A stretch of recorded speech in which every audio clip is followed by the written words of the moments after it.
Assalamualaikum warahmatullahi wabarakatuh. Salam Om Swastiastu, Namo Buddhaya, salam kebajikan. Yang terhormat Dewan Juri dan para panitia, serta rekan-rekan peneliti yang saya sayangi, semoga kita selalu sehat dan bahagia khususnya pada situasi pandemi saat ini.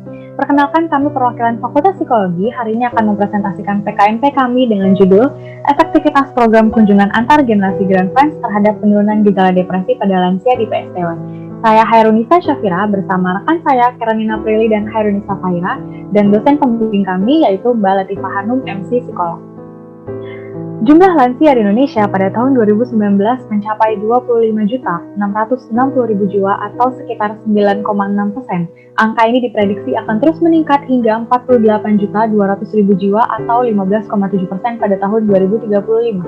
Sayangnya, semua lansia ini tidak semuanya memiliki keluarga untuk memenuhi kebutuhan hidup mereka. Semakin meningkat jumlah lansia yang kemungkinan terlantar, sejalan dengan semakin meningkatnya kebutuhan PSTW atau Panti Sosial Tresna Werda, panti yang memang dikhususkan untuk lansia yang terlantar. Terlepas dari berbagai fasilitas yang disediakan oleh PSTW, nyatanya beberapa penelitian membuktikan bahwa lansia di PSTW tetap beresiko tinggi mengalami depresi. Padahal depresi diprediksi akan menjadi penyebab kematian nomor 1 pada tahun 2030 yang patut diwaspadai. Hal ini terjadi karena lansia di PSTW cenderung merasa ditinggal oleh keluarga sehingga mereka tidak merasa bermakna lagi. Padahal, lansia termasuk agen dalam pengembangan negara. Mengapa demikian? Bukankah lansia termasuk usia yang tidak produktif lagi untuk memberikan karya bermanfaat kepada negara?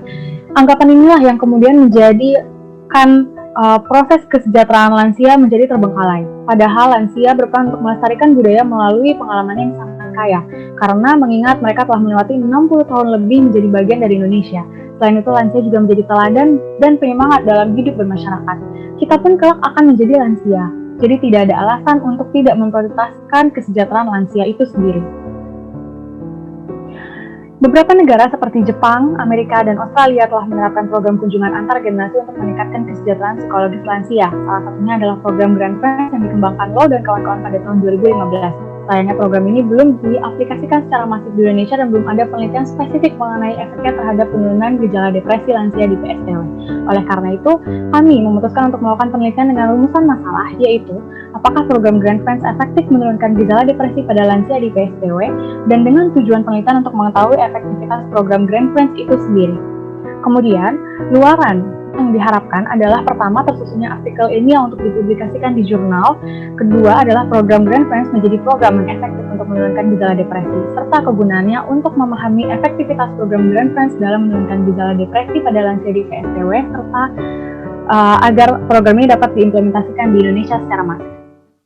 Selanjutnya, kami akan membahas tinjauan pustaka. Yang pertama adalah PSTW atau Panti Sosial Tresna Werda, sebuah panti sosial di bawah Kementerian Sosial Republik Indonesia yang berguna untuk memenuhi kebutuhan lansia di saat keluarga tidak memiliki kapabilitas yang cukup atau bahkan tidak ingin merawat lansia tersebut. Biasanya, lansia yang tinggal di PSTW adalah lansia yang terlantar, ditemukan di jalanan, atau bahkan sebatang kara. Oleh karena itu, PSTW hadir dengan tujuan untuk meningkatkan keberfungsian dan kesejahteraan lansia agar mereka bisa melewati proses degeneratif atau masa tua dengan baik. Menurut UU Nomor 13 Tahun 1998, lansia adalah seseorang yang berusia 60 tahun ke atas. Pada usia tersebut, umumnya lansia telah memasuki tahap ego integrity versus despair menurut teori psikososial Erik Erikson. Lansia akan merefleksikan masa kehidupan sebelum lansia, lalu akan merasakan dua hal, puas atau kecewa atau penyesalan. Merasa puas atau ego integrity tercapai karena mereka merasa telah memaksimalkan masa muda atau masa sebelum lansia dengan baik. Sedangkan mereka yang merasa menyesal karena mereka belum memaksimalkan masa muda sebelum lansia dengan baik. Dalam melewati tahap tersebut, pastinya lansia perlu persiapan fisik dan mental yang kuat. Namun, biasanya lansia berisiko untuk mengalami penurunan fungsi organ dan imunitas, penyakit kronis, kesepian, atau bahkan depresi. Ketika lansia mengalami depresi, maka lansia cenderung sulit untuk menyelesaikan tahap perkembangan ego integrity versus despair dengan maksimal. Masuk ke dalam depresi, depresi adalah masalah kesehatan yang sering kali menyerang masyarakat luas. Depresi adalah gangguan mental umum yang secara negatif mempengaruhi pikiran, perasaan, atau tingkah laku seseorang. Prevalensi depresi tidak hanya menyerang usia muda, namun juga lansia turut rentan. Pada total prevalensi depresi di dunia, 8-15% adalah lansia umum. Tapi, ketika lansia tinggal di PSTW, maka tingkat depresi cenderung meningkat hingga 50-75%. Yang terakhir adalah program kunjungan antar generasi. Program kunjungan antar generasi seperti lansia bertemu dengan anak-anak sudah banyak diteliti di negara lain seperti Jepang, Australia, dan Amerika Serikat. Namun sayangnya penelitian program kunjungan antar generasi belum dilakukan secara masif di Indonesia. Padahal, program kunjungan antar generasi memiliki manfaat seperti meningkatkan interaksi sosial, membangun semangat dan perasaan positif, meningkatkan peran lansia, dan juga meningkatkan kebermaknaan dan kualitas hidup lansia. Selanjutnya, saya, Karenisa Fahira, akan menjelaskan mengenai metode dan tahapan dalam penelitian ini. Secara garis besar, kami membagi tahapan penelitian menjadi sebelum intervensi, saat pelaksanaan intervensi, dan setelah intervensi. Sebelum intervensi, kami akan menyaring partisipan dengan 3 proses, yaitu mengecek riwayat kesehatan, mengukur gejala depresi calon partisipan dengan menggunakan skala BDI-2 atau Back Depression Inventory, dan mewawancarai mereka untuk memvalidasi kembali hasil dari skala tersebut. Diharapkan kami dapat memperoleh partisipan sesuai dengan kriteria yang tertera pada PowerPoint di sebelah saya. Berikutnya, partisipan yang terpilih kemudian akan dibagi menjadi 2 kelompok, yaitu kelompok eksperimen dan kelompok kontrol. Kelompok eksperimen akan mendapatkan intervensi sehingga akan dipertemukan dengan anak-anak, dan dibagi kembali menjadi beberapa kelompok kecil dengan komposisi 2 lansia dan 3 anak-anak. Untuk lansia, kami menargetkan PSTW Budi Mulia 4 karena telah beberapa kali bekerja sama dengan Fakultas Psikologi UI dan mudah dijangkau.